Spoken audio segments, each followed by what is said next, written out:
Hello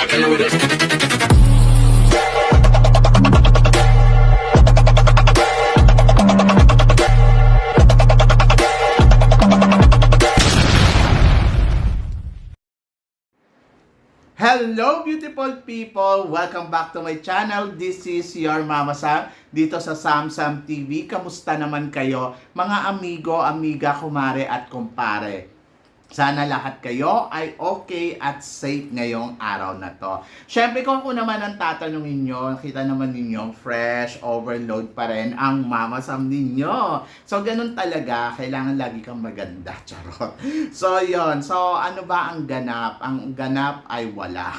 Ang ulam namin today ay napakasarap dahil nagluto sino ng kanumchin. So yung kanumchin para siyang, alam mo yung miswa ng yung miswang noodles, pero mas parang mas malambot to, saka medyo malaki konti. Pero yung lasa niya parehas.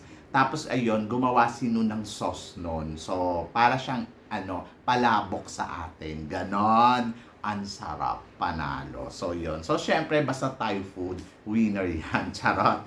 So sorry guys, pero syempre masarap din yung palabok. Iba din yung lasa ng palabok. At talaga naman ang palabok, masasabi ko, Diyos ko, maninamnam at talagang yummy, di ba? So, lalo na kapag may tinapa, gusto ko yon. Ang sarap-sarap.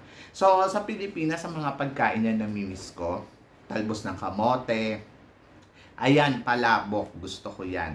Tinapa, daing, tuyo, di ba? Ayun yung mga namimiss ko. Saka syempre yung Jollibee, di ba? Kasi talagang sa totoo lang, sobrang tagal ko nang hindi nakakatikim ng burger ng Jollibee. Ang pinaka gusto ko syempre sa Jollibee, isa pa yung Jolly hotdog nila, yung ganito kahaba, yung susubo mo nga. Di ba? Ang bongga kaya nun. So, ang sarap. Na-miss ko yon. So, ayun, yung mga magaganda sa Pilipinas. Pero, sa mga Thai food naman, ay talagang masasabi ko, oh my gosh, grabe ang Thai food. Winner. Talagang lasa pa lang, panalo na.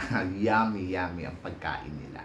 So, parang ngayon, pag walang anghang yung kinakain ko, hindi na siya masarap sa akin. Kaya nga yung adobo namin talagang maanghang siya naman na miss. Ganon. Hindi maalat-alat. Yung parang yung alat saka yung tamis nag-aagaw. Pero nandoon yung anghang. Ganon. O, di ba? Ang ganon. So, ang fresh ko ngayon, no? Ganon talaga.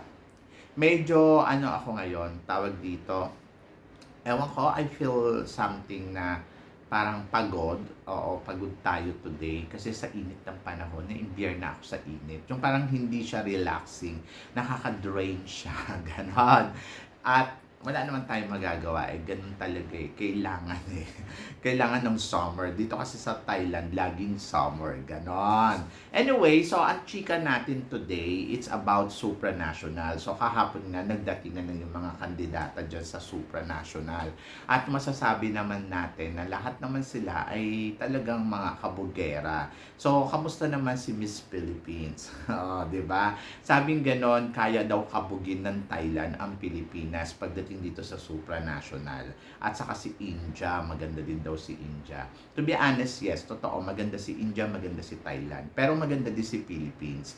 Ako kasi lagi akong kumpiyansa sa pambato natin kung ano yung ino-offer niya pagdating sa international pageant. So, lagi ko sinasabi, lagi ako naghahanap, ano ba ang transformation talaga ng kandidata natin? Kasi 'di ba from national pageant, paano niya ba hinanda yung sarili niya to turn transformation talaga?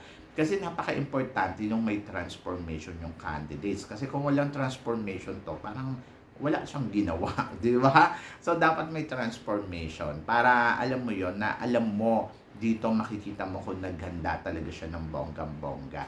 So, tiwala ako kay Althea sa laban niya dito sa supranational. Kasi noon pa man ewan ko kung kayo nai-impress kayo sa kanya. Ang lagi nyo nga sinasabi noon, ako mukhang may laban to, sana siya gawin ng supranational. Ngayon nandito siya sa supranational, talaga namang masasabi natin kung beauty ang pag-uusapan, I think kakabog yung beauty niya because she's a pure Filipina beauty. At yung Filipina beauty na yan ang magdadala sa kanya dito sa competition. Kasi syempre, Poland to, tapos nakita yung ganda mo.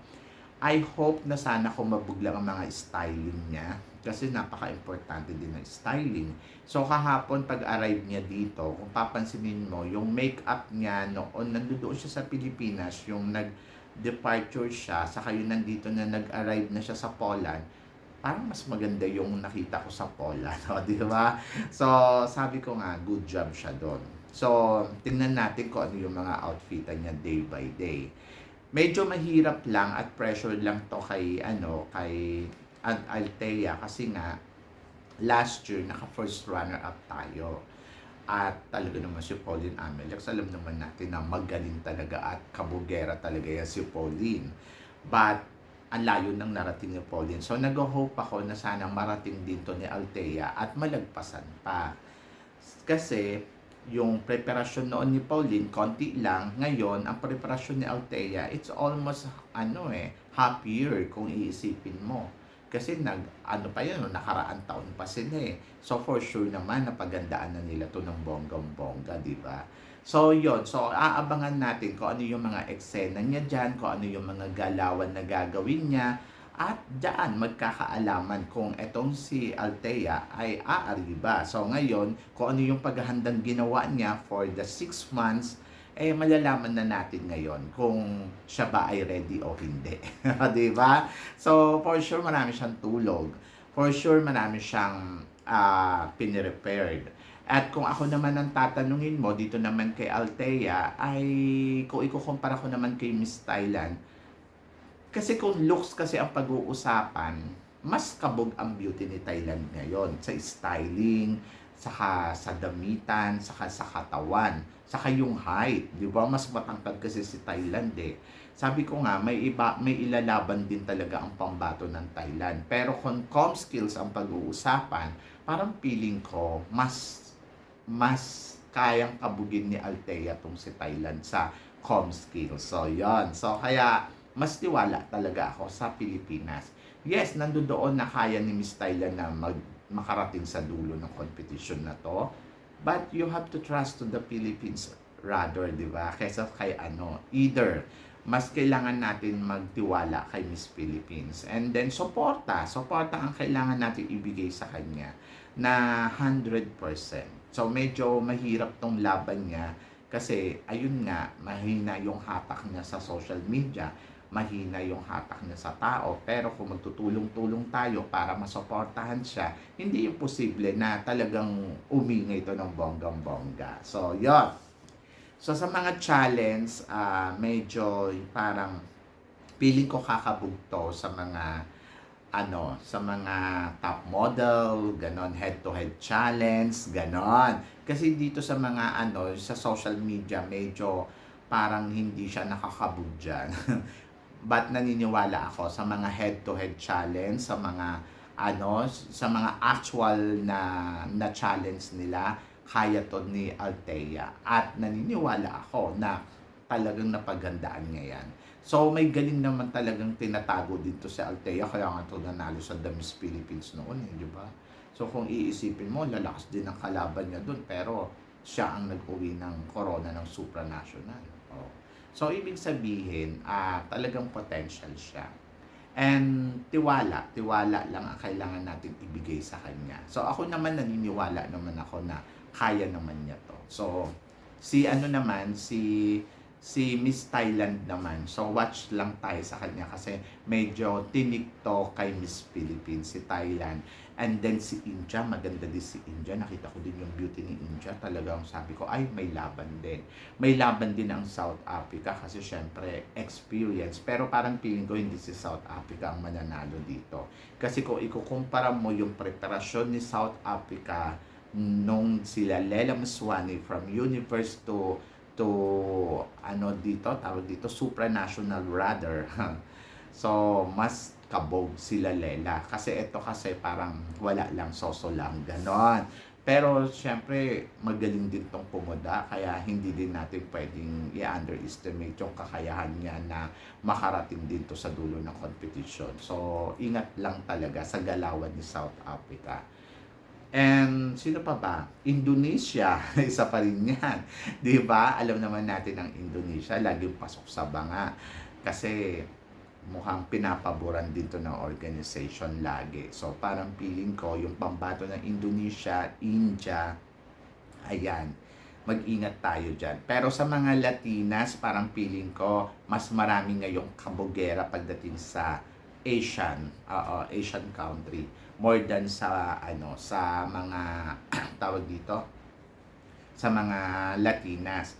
And then Europe as well, magaling din si Czech Republic, maganda din si Czech Republic, nakikita ko din yung ganda niya. But syempre, tiwala lang tayo sa kandidata natin. So, malay nyo naman, di ba? Bigla mag-uwi ng corona yan. So, corona yan para kay Althea. Basta laban lang Pilipinas. Kaya natin to. So, yun! So, kayo guys, ano guys ang masasabi ninyo dito sa pinag-uusapan natin ngayon? I-comment below ninyo yan para at least malaman ko naman kung ano naman ang chika mo sa mga tinatalakay natin. So yun guys, syempre maraming salamat sa inyong lahat sa suporta at pagmamahal na binibigay ninyo syempre dito sa channel ko, at sa mga hindi pa po nakaka-subscribe dito. So ano pang hinihintay nyo? Subscribe na. So guys, syempre hanggang dito na lang, hanggang sa muli nating chikahan. Paalam. Thank you guys.